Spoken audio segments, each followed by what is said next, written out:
For most people, I say don't come for up either till 3 months is done. So in that, books also comes. We should not read any other type of books. I highly recommend that. Not to read. Not a self-development book.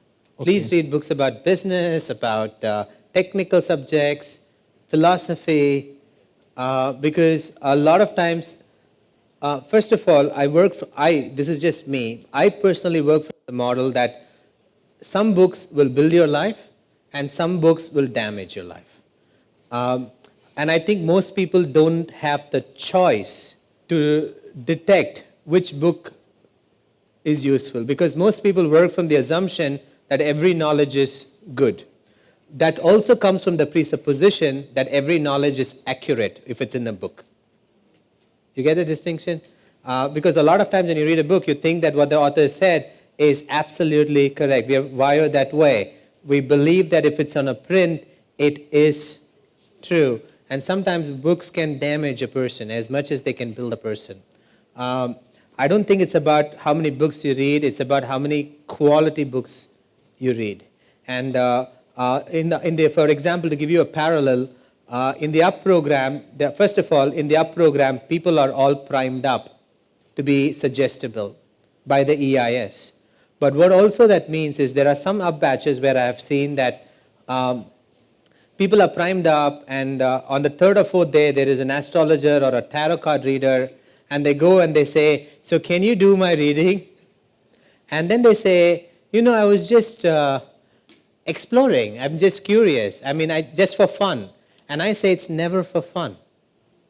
Because if you go and you're doing it for fun, you may consciously think it's for fun, but what an astrologer or tarot card reader is going to tell you is going to become a deep belief. Because your unconscious is going with the frame that they are a tarot card reader. So I have nothing against tarot card reading or astrology. My proposal is, if you want to do that, find the best. Not some random participant you find in the course here. And not when you're doing up.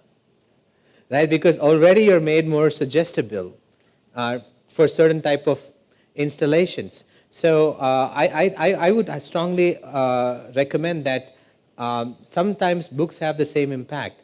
That some books actually build a person's life and some book destroys a person's life. And a lot of times in self-help books, you read things that are not true. For example, a lot of self-help books will tell you that if you're determined and focused, then you will create a habit in 21 days. Okay, and that's absolutely utter rubbish, because if you go and read the source of that research, okay, I don't know if you've read about this thing. They say if you do something in 21 days, it'll become a habit. Before they said 21 days, it was actually 45 days. And if you go back to the source, and they say it's scientifically proven, and if you go to the source of when and where the research was done, the research was done in a university by a scientist who actually, after working on 16 samples, 1/6, sample size was 16, came to the conclusion that if you are trying to develop a simple habit that does not have secondary consequences, then there is a high probability that in 45 days it can be a habit. Okay, this is the actual research paper. The scientist was very clear about what he found or he didn't find. Now the conclusion of that is, in the scientific research, it has been found that if you do something for 45 days, it becomes a habit. And then let's say you're reading that book. Not only does the book say that in 45 days it will become a habit, it says if you are a driven person, if you are a focused person, if you are a self-respecting person, you would be able to achieve that in 45 days. Now look at what happens. Now let's say there is a real objection to doing what you want to do. Let's say your unconscious is driven and focused, but it's not that it's not doing it because it's not focused, it's not doing it because of some other objection. Instead of solving that, what would happen is after 45 days, because you've read that book and accepted that belief and didn't even know you accepted it, that's presupposition. After 45 days, you start thinking, I don't have self-respect. You understand what I'm saying, right? So, as much as I love recommending reading books, and I can endorse the fact that books have changed my life. I learned NLP because of books. But as much as I love recommending books, I also want to make sure that you know how to eliminate the books that are destroying you or could destroy you.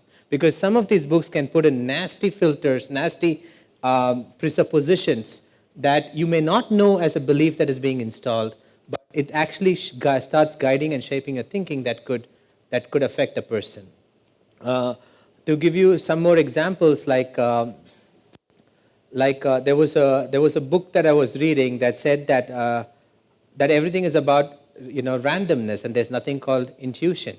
In fact, I was reading a book on intuition once that appeared at the surface level is all about intuition, and that book kind of started to presuppose that intuition is universal, which means you're either a intuitive person or not a intuitive person. Think about the consequence of that belief. One, you'd categorize yourself, but most people will, after reading that book, say, man, I always knew I'm that intuitive person. And the danger with that is you will be intuitive about certain things, but there will be areas where your intuition is not adequate enough, but you would not fix it because you would assume that your intuition is good in all those areas as well, right? So just like any form of installation, even things that come from a book can be good or can be bad. I personally trust my intuition when it comes to books. So the way I do is I take everything written in a book very seriously, and then I start, and what happens is my thinking changes. And then after a week, I see the results in my life. If it is affecting what is happening in my life, I immediately stop and then I shift the book, no matter how entertaining or amazing it sounds. And also sometimes a book could be a bestseller, but that doesn't mean it's good for you. And also remember, you don't want to be one among the average. You want to be at the top. You remember we said the rules are different at the top? And who makes a book a bestseller?